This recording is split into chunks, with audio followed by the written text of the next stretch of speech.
असदुद्दीन ओवैसी ने अमेरिका ने दी इंडिया को इजाजत पर भड़के असदुद्दीन ओवैसी ने कहा कि भारत किसी का गुलाम नहीं है। एमआईएम चीफ असदुद्दीन ओवैसी ने अमेरिका की नीति और सरकार पर तीखा हमला बोलते हुए कहा कि भारत किसी भी देश का गुलाम नहीं और देश की संप्रभुता से समझौता नहीं किया जा सकता।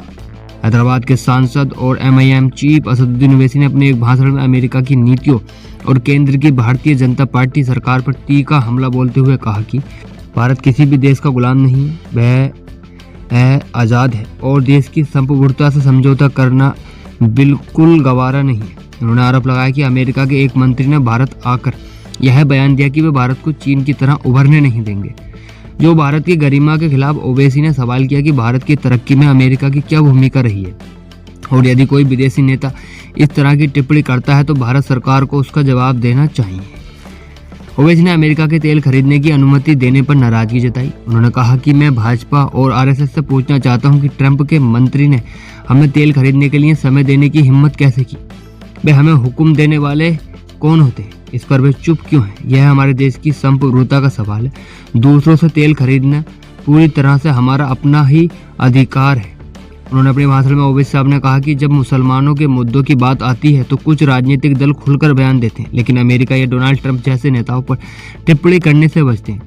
उन्होंने तंज कसते हुए कहा कि ऐसा लगता है जैसे कुछ लोग उनके खिलाफ बोलने से डरते हैं। ओवैसी ने कहा कि भारत को किसी भी विदेशी ताकत के सामने झुकने की जरूरत नहीं और सरकार को राष्ट्रीय हितों पर स्पष्ट रुख अपनाना चाहिए। ओवैसी ने अंतर्राष्ट्रीय राजनीति और सुरक्षा हालात का जिक्र करते हुए कहा कि आधुनिक युद्ध के तरीके तेजी से बदल रहे हैं। उन्होंने उदाहरण देते हुए कहा कि आज एक $20,000 का ड्रोन अरबों डॉलर की सैन्य तकनीकी को तबाह कर सकता है।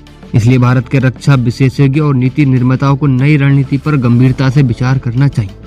उन्होंने चेतावनी दी कि यदि भारत के समुद्री क्षेत्र के पास विदेशी सैन्य गतिविधियां होती हैं और सरकार खामोश रहती है तो भविष्य में इससे बड़ा सुरक्षा खतरे में पैदा हो सकती है। उन्होंने कहा कि वैश्विक संघर्षों में अक्सर सबसे ज्यादा फायदा हथियार बनाने वाली कंपनियों को होता है।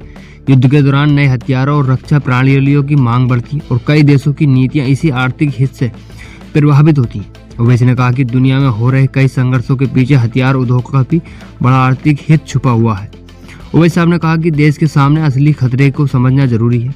राजनीतिक दलों को नफरत की राजनीति छोड़कर राष्ट्रीय सुरक्षा और आर्थिक मजबूती पर ध्यान देना चाहिए। उन्होंने कहा कि भारत की ताकत उसकी स्वतंत्र नीति और जनता की एकता में है और किसी भी विदेशी शक्ति को यह संदेश जाना चाहिए कि भारत अपनी राह खुद तय करेगा।